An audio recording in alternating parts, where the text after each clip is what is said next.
لبيك اللهم لبيك لبيك لا شريك لك لبيك إن الحمد والنعمة لك والملك لا شريك لك.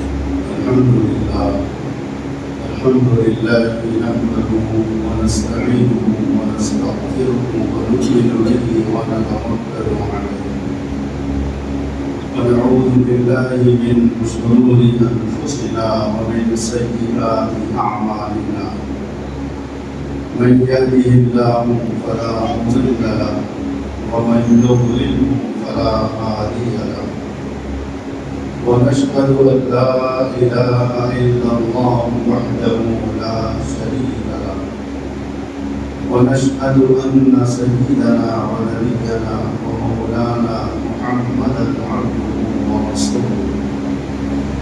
أما بعد، قال الله تعالى في القرآن المجيد: أعوذ بالله من الشيطان الرجيم. بسم الله الرحمن الرحيم. إن أول بيت وضع للناس للذي ببكة مباركا وهدى للعالمين فيه آيات بينات مقام إبراهيم ومن دخله كان آمنا ولله على الناس حج البيت من استطاع إليه سبيلا ومن كفر فإن الله غني عن العالمين. صدق الله العظيم. محترم معزز بزرگوں، عزیز دوستوں، اللہ رب العزت اپنے کرم سے اور اپنے فضل سے ساری دنیا کے مسلمانوں کو عظیم الشان نعمتیں عطا فرمائیں۔ ابھی رمضان کا مہینہ گزر چکا ہے، جس کو گزر کر 11 دن ہو رہے ہیں۔ اس مہینے کی فضیلتیں، برکتیں آپ حضرات بلکہ سب مسلمان ہر جگہ اپنے علاقوں میں، اپنی اپنی مسجدوں میں، اپنے اپنے علماء سے، خطباء حضرات سے سماعت کرتے ہیں۔ خلاصہ یہ ہے کہ اللہ رب العزت ماہ رمضان کو اپنے بندوں کو عطا فرمائے۔ کیوں عطا فرمائے تھے؟ اس کی وجہ یہی تھی کہ میرے بندوں کی مغفرت ہو جائے، میرے بندے گناہوں سے پاک ہو جائے۔ اس وجہ سے اللہ ماہ رمضان عطا فرمائے۔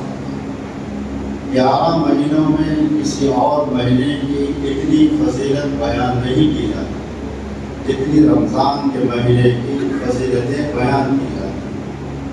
تو اللہ رب العزت ماہ رمضان عطا فرمائے، توبہ کرنے والوں کی توبہ قبول کرنے کے لیے، مغفرت طلب کرنے والوں کی مغفرت کرنے کے لیے، دعائیں کرنے والوں کی دعاؤں کو قبول کرنے کے لیے، اور ان کو ہر طرح کی رحمتوں سے، برکتوں سے نوازنے، سرفراز کرنے کے لیے ماہ رمضان عطا فرمائے۔ اس کے بعد پھر جیسے ہی رمضان کا مہینہ گزرتا ہے، شوال کا مہینہ شروع ہوتا ہے۔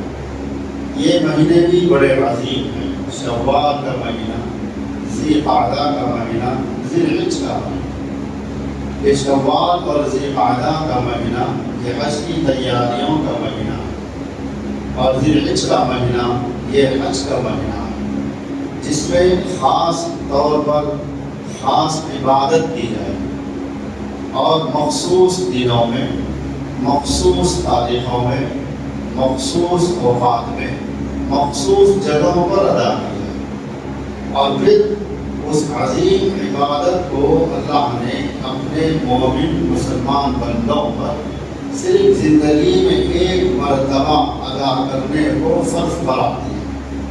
زندگی میں صرف ایک مرتبہ، وہ بھی ہر مسلمان پر نہیں۔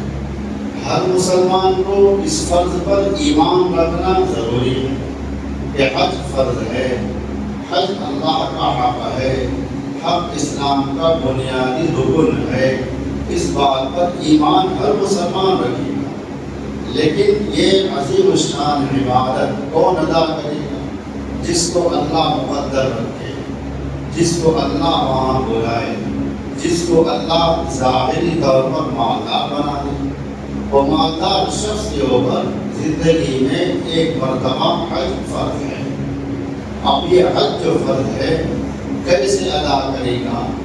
اللہ رب العزت حج کے علاوہ جتنے اور اسلام کے بنیادی اراکین ہیں، بنیادی ارکان ہیں، جیسے اللہ کی ذات پر ایمان لانا، نماز ادا کرنا، روزہ رکھنا، زکوٰۃ ادا کرنا، یہ 4 بنیادی ارکان ہیں۔ لیکن ان کو ادا کرنے کے لیے نماز اپنے اپنے وقتوں پر ادا کی جائے، اور رمضان کا روزہ رمضان میں ہی رکھا جائے۔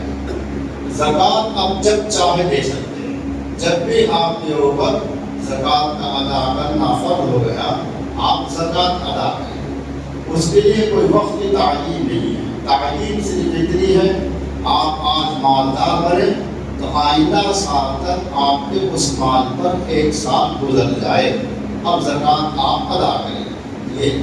لیکن اس کے لیے کوئی مخصوص لباس نہیں ہے، نماز پڑھنے کے لیے مخصوص لباس نہیں ہے۔ آپ کرتا پیجامہ، کرتا اور تہبند، آپ جو لباس پہنے اس میں نماز ادا کریں۔ زکوٰۃ کی ادا کرنے کے لیے کوئی لباس متعین نہیں، روزہ رکھنے کے لیے کوئی لباس متعین نہیں، اللہ کی ذات پر ایمان لانے کے لیے کوئی لباس متعین نہیں ہے۔ لیکن یہ زندگی کا آخری فرض، زندگی کی آخری عبادت، اس کا مطلب یہ نہیں کہ حج کرنے کے بعد انسان دنیا سے رخصت ہو جائے، ایسا نہیں۔ اپنی زندگی کی آخری عبادت، اس کے بعد آپ چاہیں اللہ اگر نوازے تو حج کرے، اگر نہیں نوازے تو کوئی بات نہیں، نفل حج کرنا چاہے نفل حج کر سکتے، 1 سے زائد حج کر سکتے، لیکن زندگی میں 1 مرتبہ حج ادا کرنا ہر مالدار پر فرض ہے۔ اب اس کو کیسے ادا کریں؟ اس کے لیے مہینہ متعین ہے، یعنی ذی الحج کا مہینہ متعین ہے قربانی کا، پھر تاریخ ہے اس کی متعین ہے، تاریخ 8 ذی الحجہ سے لے کر 12 ذی الحجہ تک 5 دن ایام حج کے کہلاتے ہیں، اور پھر وہ 5 دن کو کہاں گزارا جائے، کن موقع پر کیسا گزارا جائے، اس کی بھی تفصیل موجود ہے۔ آپ اپنے ایام حج کے 5 دن گزاریں گے، کہاں گزاریں گے؟ آپ کا پہلا دن گزرے گا مینا کے میدان میں، دوسرا دن گزرے گا عرفات کے میدان میں، پھر تیسرے دن کی صبح کی ساعتیں سورج نکلنے سے پہلے کی جو وقوف مزدلفہ ہے وہ مزدلفہ میں ہوگا، پھر سورج کے طلوع ہونے سے پہلے آپ کی روانگی پھر مینا کی طرف ہوگی، پھر آپ اس دن شیطان کو کنکریاں ماریں گے، اس دن پھر آپ کو موقع ملے طواف زیارت کرنے کے واسطے مکہ جائیں گے، پھر مکے سے پھر مینا واپس آئیں گے، مینا میں آپ کے وقت گزریں گے، پھر 11 کو کنکریاں ماریں گے، 12 کو کنکریاں ماریں گے، جب تک آپ کا وقت مینا میں گزرے گا۔ اس کے بعد پھر آپ اپنے بلڈنگ کو آئیں گے۔ یہ 5 دن آپ کے ان 5 مخصوص جگہوں پر گزریں گے آپ کے، اور لباس کیسا ہوگا؟ آپ کرتا پیجامہ، کرتا تہبند، پینٹ پتلون نہیں پہن سکتے، ٹوپی بھی نہیں لگا سکتے، اور ایام حج میں آپ خوشبو کا استعمال بھی نہیں کر سکتے، آپ خوشبو والا صابن استعمال نہیں کر سکتے، آپ ٹوتھ پیسٹ استعمال نہیں کر سکتے، آپ فاروقی منجن استعمال نہیں کر سکتے، صرف مسواک استعمال کر سکتے ہیں۔ اتنی پابندیوں کے ساتھ اور اپنے پیر میں فل چپل بھی نہیں پہن سکتے، صرف آپ سلیپر پہنیں گے، اس کے علاوہ دوسری چپل نہیں پہن سکتے۔ ایسی چپل نہیں پہنی جائے گی جو آپ کے ٹخنے اوپر پنجے کی ہڈی کو ڈھانپ دے، آپ کے پنجے کی ہڈی کھلی رہنی ہے، لہٰذا سلیپر پہنیں گے تو آپ کے پنجے کی ہڈی پیر کی وہ کھلی رہنی۔ یہ مخصوص پابندیاں ہیں، اور لباس احرام کی 2 چادریں ہوں، تیسری چادر استعمال نہیں کر سکتے آپ، دو سے کم استعمال نہیں کر سکتے آپ، رنگین چادر استعمال نہیں ہوتی۔ آپ کسی بھی علاقے کے، کسی بھی کنٹری کے، کسی بھی دیش اور ملک کے حاجیوں کو آپ دیکھیں گے وہاں پر عمرہ کرنے کی حالت میں، حج کرنے کی حالت میں سب کے جسموں پر سفید دو چادریں نظر آئیں۔ سفید ایک تہبند ہوگی، ایک اوپر سے اوڑھ، یہ پھر جب آپ طواف کریں گے مرد حضرات، طواف کرتے وقت میں آپ کا سیدھا موڑا کھلا رہے گا، سیدھے موڑے کے بغل کے اندر سے آپ کی چادر آئے گی، یہ موڑا کھلا رہے گا۔ طواف میں مخصوص عمل ہے۔ اور پھر طواف میں پہلی 3 چکروں میں آپ رمل کریں گے۔ رمل کا مطلب اکڑ کر چلیں گے، پہلوانوں کی چال چلیں گے گا، مخصوص عبادت، مخصوص حیت کے ساتھ، مخصوص طریقے کے ساتھ۔ اور اس موقع پر کوئی رنگین چادر میں نہیں ہوگا، کوئی پینٹ پتلون میں نہیں ہوگا، کوئی پینٹ شرٹ میں نہیں ہوگا، کوئی آپ کا، کوئی اللہ کا بندہ کرتا پیجامہ پہنا ہوا نظر نہیں آئے گا۔ سب کے جسموں پر دو ہی چادر، یہاں تک کہ ڈرائر نہیں پہنا جائے گا، سیدھا کپڑا نہیں پہنا جائے گا، بس دو چادریں ہیں۔ اس کو یوں سمجھو یہ ہمارے آخری سفر کا آخری لباس ہے، ہمارے آخری سفر کا، یعنی دنیا سے آخرت کا سفر، یہ آخری سفر ہے۔ اس آخری سفر کا یہ ہمارا لباس ہے، دو کفن کی چادریں۔ اور بھی بہت سے حجاج کرام، 99% حجاج کرام اپنے احرام کی چادروں کو زمزم کے پانی میں ڈبو کر لاتے ہیں، زمزم کے پانی میں ڈبو کر دھو کر لاتے ہیں، گھر میں وصیت کر کے رکھتے ہیں میرا انتقال ہو جائے یہ میری احرام کی چادریں ہیں، اس میں مجھ کو کفن دیا جائے، یہی میری کفن کی چادریں بنائی جائے، یہی میری کفن کی چادریں بنائی جائے۔ اور وصیت کے مطابق گھر کے لوگ بڑی خوشی کے ساتھ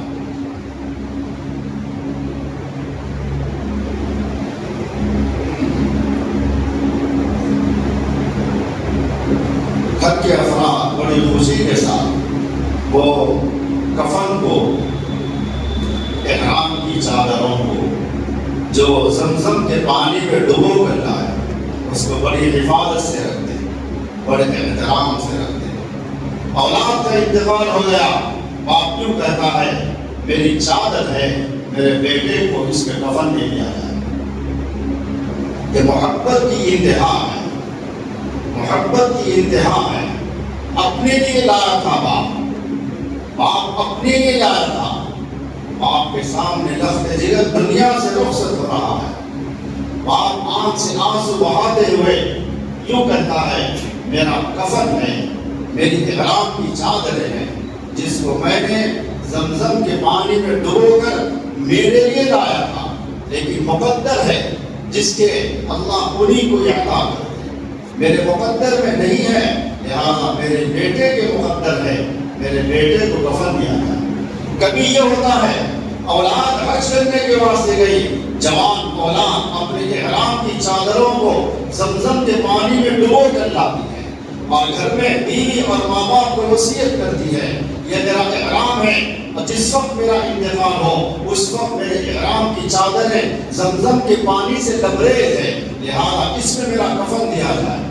اور کبھی ایسا ہوتا ہے اولاد اپنے لیے لے کر آئی، لیکن اس کی نظروں کے سامنے باپ کا انتقال ہوا ہے، اور یوں کہتا ہے میرے ابا جان کا کفن میرے احرام کی چادروں میں دیا جائے، میرے ابا جان کو میری احرام کی چادر میں میرے لیے لایا تھا، لیکن میرے ابا جان کا انتقال ہوا، لہذا اب یہ چادریں میرے ابا جان کے لیے ہوگی، اب یہ میرے لیے نہیں ہوگی۔ الغرض میرے عزیز دوستو، یاد کرنا چاہتا ہوں مہینہ حج کا آ رہا ہے، یہ مہینہ جیسے رمضان کا مہینہ مغفرت کا، رحمت کا، توبہ کا، استغفار کا، اللہ کی رحمتوں کو حاصل کرنے کا، اللہ کو راضی کرنے کا تھا، تو یہ ایام حج آ رہے ہیں۔ اللہ یہ ایام حج کیوں دے رہے ہیں؟ اللہ ایام حج اپنے بندوں کو کیوں دے رہے ہیں؟ ساری دنیا کا انسان، ساری دنیا کا مسلمان جس طریقے سے رمضان کے مہینے میں ساری دنیا کے مسلمان روزہ رکھیں، ساری دنیا کے مسلمان قرآن کریم کو سنے نماز تراویح میں، ساری دنیا کے مسلمان تلاوت کریں، ساری دنیا کے مسلمان اللہ کے سامنے روئے اور گڑگڑائے، اللہ کا قرب حاصل کرے، مغفرت طلب کرے، اور مہینہ مغفرت کے طلب کرنے کا تھا، بخشے جانے کا تھا، اللہ کی طرف سے قرب کے حاصل کرنے کا تھا، وہ عظیم مہینہ۔ جیسے ہی مہینہ گزر گیا، یہ شوال کا ذی القعدہ کا مہینہ آ رہا ہے اور یہ حج کی تیاری کا مہینہ ہے۔ حاجیوں حج کی تیاری کرو، حج کی تیاری کرو، ان سب کے اوپر حج فرض ہے جو مالدار ہیں، جو حج کر سکتے ہیں۔ حج کے ایام میں اپنے گھر سے مکہ مکرمہ تک، مکہ مکرمہ سے مدینہ طیبہ تک، مدینہ طیبہ سے اپنے گھر واپس ہونے تک، جس کے لیے پورا خرچہ صرفہ اپنا بھی ہے اور واپس آنے تک اپنے اہل و عیال کا خرچہ صرفہ وہ پورا برداشت کر سکتا ہے، اس کے اوپر حج فرض ہے۔ حج کے فرض ہونے کے بعد میں حج میں تاخیر نہیں کی جا سکتی، جتنی تاخیر کرے گا اتنی نافرمانی اللہ کی کر رہا ہے، جتنی تاخیر کر رہا ہے اللہ کی طرف، اللہ کی ان کی نافرمانی کے اندر مبتلا ہے۔ اور اگر دنیا سے حج کرے بغیر گزر جائے، ایسے کے حق میں اللہ کے نبی آقا نامدار محمد رسول اللہ صلی اللہ علیہ وسلم فرماتے ہیں، میری امت کے جن افراد پر حج فرض ہو گیا، حج فرض ہونے کے بعد میں حج نہیں کیا تو اس کے لیے بد دعا ہے، خطرناک بد دعا ہے۔ اللہ کے نبی علیہ السلام فرماتے ہیں، وہ شخص یہودی ہو کر مرے یا نصرانی ہو کر مرے، نعوذ باللہ من ذالک۔ اللہ ساری امت کی حفاظت فرمائے۔ کس کی بد دعا ہے؟ نبی رحمت صلی اللہ علیہ وسلم کی بد دعا ہے۔ اگر حج کے فرض ہو جانے کے بعد مالدار اگر حج نہیں کرے تو ان کے اوپر یہ بد دعا نافذ ہوگی۔ جیسے رمضان کی بد دعا میں ہلاک ہونے والے ہلاک ہو گئے، ہلاک ہو جائے وہ شخص جس کو ماہ رمضان ملے اور اللہ سے مغفرت طلب نہ کرائے، ایسی جس کے اوپر حج فرض ہو جائے، حج فرض ہونے کے بعد میں حج ادا نہ کرے، وہ یہودی ہو کر مرے یا نصرانی ہو کر مرے، اللہ کے نبی علیہ السلام کی بد دعا ہے۔ تو میرے عزیز دوستو، مخصوص دنوں میں، مخصوص جگہوں پر، مخصوص لباس میں، مخصوص اوقات میں اس عبادت کو ادا کیا جائے گا۔ حج ایک جگہ بیٹھ کر ادا نہیں کیا جا سکتا ہے، حج کے ادا کرنے کی مختلف جگہ ہیں۔ کبھی حاجی مینا کے میدان میں نظر آئے گا، آج ذی الحجہ ہوگی، آج ذی الحجہ کو مینا کے میدان میں سارے حاجیوں کے سروں کے سمندر نظر آئے گا، سروں کا سمندر ہوگا۔ آپ پانی کا سمندر دیکھیں، پانی کی موجوں کو دیکھیں، پانی میں ابلتی ہوئی بڑی سے بڑی موج کو دیکھیں، لیکن انسانوں کا سمندر نہیں دیکھیں۔ عرفات کا میدان ہے، عرفات کا میدان ہے، چٹیل میدان ہے، خیموں میں بیٹھنے والے حجاج کرام خیموں میں ہوں گے، بالکل آسمان کے نیچے کڑکڑاتی دھوپ میں، چلچلاتی دھوپ کے اندر مائیں نظر آئیں گی، نوجوان نظر آئیں گے، بوڑھے بزرگ محبت کا اظہار کرتے ہوئے نظر آئیں گے۔ بوڑھی ماؤں سے کہا جائے گا خیموں میں آ جاؤ، چٹیل میدان میں دوسرے مالک کے لوگ چھوٹے چھوٹے خیمے لگا لیتے ہیں، چھوٹے چھوٹے خیمے لگاتے ہیں۔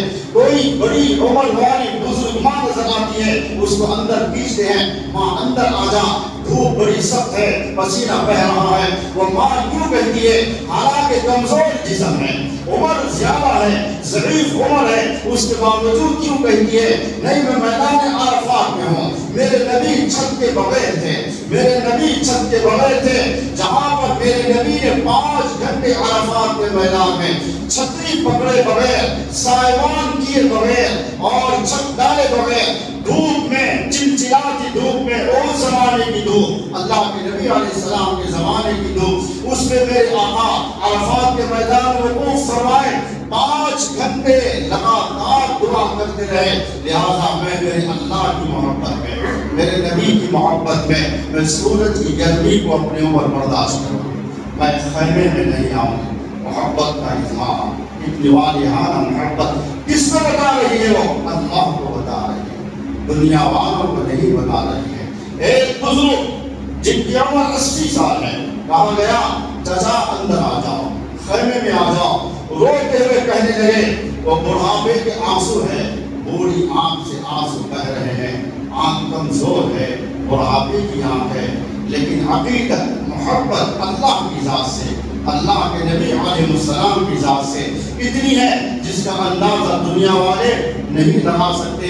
بوڑھے شخص نے کہا میں میرے اللہ کی رحمتوں کو حاصل کرنے میں خیمے میں داخل نہیں ہوگا، چاہے میرا جسم جل جائے، میرا جسم کالا پڑ جائے، یہ منظور ہے، میرے اللہ کی رحمتیں برس رہی ہیں، میرے اللہ کی رحمتوں سے سرشار ہوتا ہوں، یہ دھوپ بچ رہی ہے۔ میرے آقا اپنا پورا دن اس دھوپ کے اندر عرفات کے میدان میں گزارے۔ 8ویں تاریخ ذی الحجہ کی مینا کے میدان میں ہوگی آپ جو حجاج کرام جا رہے ہیں، 9ویں تاریخ ذی الحجہ کی عرفات کے میدان میں ہوگی۔ اس عرفات کے میدان میں غروب آفتاب کے بعد حجاج کرام مزدلفہ کی طرف روانہ ہوں گے۔ عجیب منظر ہوگا، اس نورانی ماحول کو، نورانی منظر کو، اس روحانیت والے منظر کو الفاظ میں بیان نہیں کیا جا سکتا۔ آنکھ دیکھتی ہے، آنکھ روتی ہے، اللہ کی طرف متوجہ ہوتی ہے، اللہ کیا شان ہے تیری، اللہ کیا شان ہے تیری۔ سینکڑوں نہیں، ہزاروں نہیں، لاکھوں کا حجاج کرام کا مجمع، سروں کا سمندر دور سے آتے ہوئے نظر آئے گا، ایسا محسوس ہوگا پانی کا سمندر ہے، جیسے موجیں امن کر آتی ہیں، انسانوں کے سروں کا سمندر امن کر آئے گا۔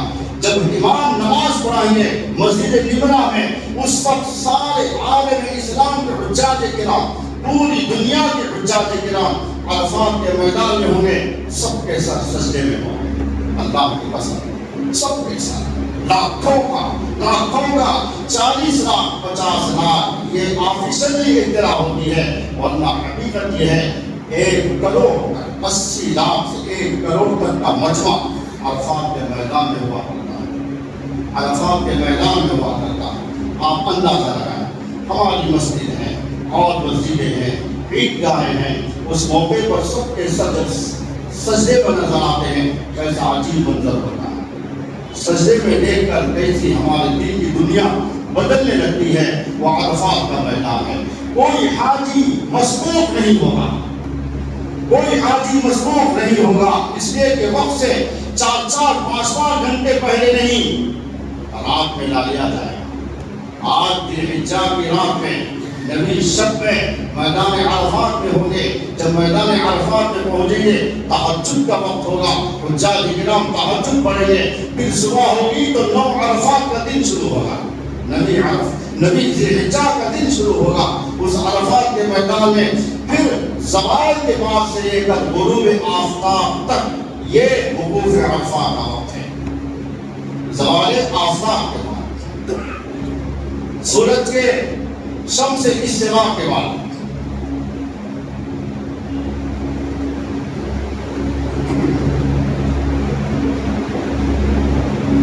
سروں کا سمندر ہوگا، سارے حجاج کرام امام کے پیچھے سب ہاتھ باندھے ہوئے قیام کی حالت، اللہ آنکھ سے آنسو بہتے، ہر حاجی اپنے دل کو اللہ کی طرف متوجہ کر دیتا ہے۔ خدا کی قسم کھا سکتا ہوں کسی حاجی کے دل میں اللہ کی ذات کے تصور کے علاوہ کوئی اور تصور نہیں آ سکتا۔ میرا اللہ میرے سامنے، میں میرے اللہ کو دیکھ رہا ہوں، لیکن میری قدرت نہیں ہے میرے اللہ کو دیکھوں، میرے اللہ مجھ کو دیکھ رہے ہیں۔ اس تصور کے ساتھ ہاتھ باندھا ہوا ہے، امام نماز پڑھا رہے ہیں، ساری توجہ امام کی طرف ہے، لیکن دل بگڑ رہا ہے۔ عرفات کے میدان سنگین سے سنگین گناہگار موجود ہے، بڑے سے بڑا پاپی موجود ہے، بڑے سے بڑا نافرمان موجود ہے، بڑے سے بڑے اولیاء کرام اور اولیاء کاملین موجود ہیں عرفات کے میدان میں۔ نیک بھی ہیں، بد بھی ہیں، ولی بھی ہیں، گناہگار بھی۔ وہ عرفات کا میدان سب کو اپنے اوپر لیا ہوا ہے، لیکن کون کس دل کی گہرائی سے اللہ سے معافی مانگ رہا ہے وہ اسی کو معلوم ہے، اللہ کو معلوم ہے، اور کوئی نہیں جانتا۔ جب رکوع میں ہے سارا عرفات کا میدان رکوع کی حالت میں نظر آئے گا، اللہ اکبر۔ جب امام سجدے میں ہے ایک دل کو دھر لو، دل کی آواز آ سکتی ہے، اتنا سناٹا ہوگا سجدے کی حالت میں۔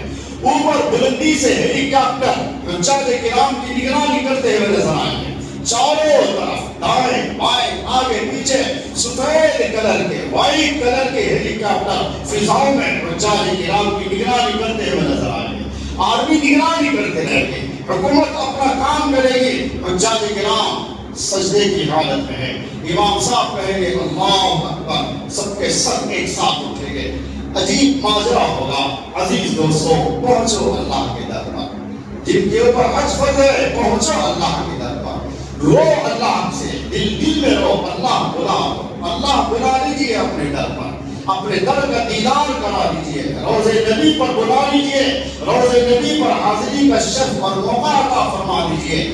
دعا کرو. مالدار ہونا ضروری نہیں ہے, مالداروں پر حج فرض ہے, لیکن اگر کوئی غریب بھی اگر جانا چاہے اس کے واسطے پابندی نہیں ہے, کوئی رکاوٹ نہیں ہے. آج ٹھیلا بنڈی لگا کر موز بیچنے والا, ٹھیلا بنڈی لگا کر معمولی کاروبار کرنے والا, ٹھیلا بنڈی لگا کر ترکاری بیچنے والا, ایک چھوٹی سی شاپ میں ایک چھوٹی سی کرانہ کی دکان لگانے والا, ایک چھوٹی سی ٹھیلا بنڈی پر چائے بنا کر پلانے والا, یہ بھی حج کو جا سکتا ہے اگر اس کے دل کے اندر طرف اگر ہے.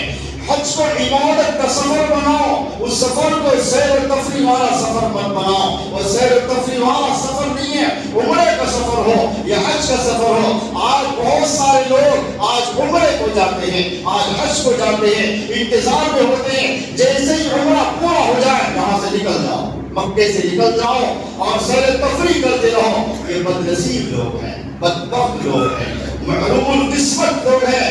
حجاج کرام آپ سے اپیل ہے, جتنے جانے والے اس میں موجود ہیں, سن لو, یہ سیر و تفریح کا سفر نہیں ہے. اللہ زندگی میں ایک مرتبہ عطا فرمائے, بیت اللہ سے چمٹ کر بیٹھ جاؤ, حرم شریف میں چمٹ کر بیٹھ جاؤ. طواف کرنے کے واسطے آپ اپنے آپ کو تھکاؤ, اپنے آپ کو لگاؤ. جتنے ایام آپ کے مکے میں رہنے کے ہیں, مکے میں آپ کا وقت حرم شریف میں گزرے, آپ کی رات حرم میں گزرے, آپ کا دن حرم میں گزرے. کھانے پینے کو بھی برداشت کرو, پیاس لگتی ہے زمزم کا پانی پی لو, بھوک کی شدت ہو رہی ہے زمزم کا پانی اس نیت سے پیو, اللہ سے دعا کر لو, اے اللہ اس کو پیاس سے بجھانے کا ذریعہ بنا دیجیے اور میرے لیے کھانے کا غذا کا ذریعہ بھی اسی زمزم کو بنا دیجیے.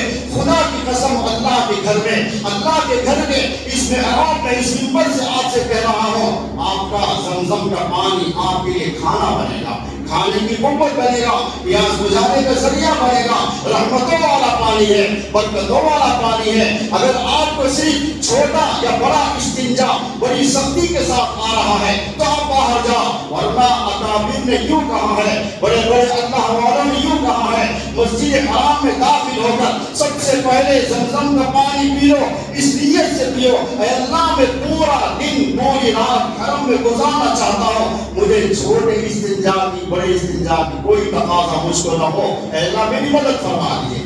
آپ کو پیشاب بھی نہیں آئے گا, بڑا استنجا بھی نہیں آئے گا, وہ پانی پی لو, پانی پینے کے بعد جو دعا کریں گے اللہ قبول فرماتے ہیں. اس طریقے سے چمٹ کر رہو, زندگی میں کوئی موقع ملے یا نہ ملے وہ اللہ جانتے ہیں. آج سیر و تفریح کا سفر بنا لیے, عمرے کا سفر سیر و تفریح کا سفر بن گیا ہے, آج حج کا سفر سیر و تفریح کا سفر بن گیا ہے. آج ایام حج کے گزرنے کے انتظار میں, اس کے بعد یہاں سے پلاننگ ہو کر رہتی ہے. حج کا سفر پہلے جیسے ہی ہو جائے گا, جدہ جائیں گے, طائف جائیں گے, فلاں جگہ جائیں گے, بیٹیوں کے پاس جائیں گے, بیٹوں کے پاس جائیں گے, فلاں جائیں گے, ریاض جائیں گے. خدا کی قسم آپ محروم القسمت ہیں. آپ وہاں پر جانے کے بعد میں پلاننگ حج کے ساتھ اگر یہ بناتے ہیں, آپ کا حج کا سفر مشکوک ہو گیا, آپ کا عمرے کا سفر مشکوک ہو گیا. بہت سے لوگ رمضان میں عمرہ کرتے ہیں. اللہ کے نبی صلی اللہ علیہ وسلم فرمائے, رمضان میں عمرہ کرنا میرے ساتھ عمرہ کرنے کے برابر ہے. اللہ, یہ فضیلت ہے. اس کے باوجود بھی بعض ایسے بھی پائے گئے اور پائے جاتے ہیں, بڑی بے چینی کے ساتھ عمرہ کر لیے وہاں سے نکل جائے, کہا ہے دوسرے مقامات ہے. حالانکہ ان اللہ کے بندوں کو اس بات کا علم ہونا چاہیے, رمضان میں اگر کوئی فرض ادا کرتا ہے اس کو 70 فرض کا ثواب ہے. لیکن مکے میں اگر کوئی عام دنوں میں بھی اگر فرض ادا کرتا ہے, ایک فرض ادا کرے گا 1 لاکھ نمازیں ادا کرنے کا ثواب ملے گا. لیکن رمضان میں اللہ 70 گنا ثواب اضافہ فرماتے ہیں. تو ایک فرض ادا کرنے پر 70 لاکھ فرض ادا کرنے کا ثواب ہے. 70 لاکھ فرض ایک نماز سے ادا کرنے پر. لیکن رمضان میں بھی بعض لوگ ایسے بھی پائے جاتے ہیں جو صرف عمرہ کے لیے نکل گئے، ان کے دلوں میں اللہ کی محبت نہیں ہے، بیت اللہ کی عظمت نہیں ہے. اگر بیت اللہ کی عظمت ہوتی، بیت اللہ سے نہیں نکلتے، آپ حرم میں جانے کے بعد نفل اعتکاف کی نیت کر لو، آپ کے ثواب میں اضافہ ہوگا. الغرض میرے عزیز دوستوں، انشاءاللہ اس حج کے موضوع پر بیان چلتا رہے گا. آج مجھے اوقاف ترمیمی بل کے بارے میں بات کرنا تھا، تھوڑا اس طرف توجہ دلا، لیکن وقت ہو گیا ہے. اوقاف ترمیمی بل کے بارے میں ہماری اوقاف کے املاک پر حکومت آج بہت غلط نیت رکھی ہوئی ہے. ہماری اوقاف کی جائیدادوں کو وہ ہڑپ کرنے کی کوشش کر رہی ہے. اس کے خلاف میں ہمارے ملک کی سارے مسلمانوں کی ایک نمائندہ تنظیم، نمائندہ جماعت مسلم فلسفہ بورڈ کی طرف سے جو احکامات، جو ہدایت سارے مسلمانوں نے مل کے لیے جاری ہوں گے، اس پر عمل کرنے کے لیے سارے مسلمان تیار رہیں. وہ ہمارا حق ہے، اور اوقاف کی جائیدادوں کی حفاظت یہ ہماری ہر مسلمان کی ذمہ داری ہے. لہٰذا ہر مسلمان اپنی ذمہ داری سمجھے اور اس کو بچانے کے لیے جو تدبیریں پیش کی جائیں گی ہم سب کو اس پر عمل کرنا ہوگا، اور اس کے اوپر آپ حضرات تیار ہیں. جو ہدایت ملے گی ہم آپ کو ہدایتیں، ہم آپ کو ان ہدایتوں سے آگاہ کریں گے. اللہ ہمارے ایمان کو مضبوط بنائے، اللہ ہمارے اوقاف کی املاک کی حفاظت فرمائے، اللہ تعالی حکومت کا خاتمہ فرمائے، اس کی غلط نیتوں کو اللہ نیز و نابود بنائے. وآخر دعوانا الحمدللہ رب العالمین.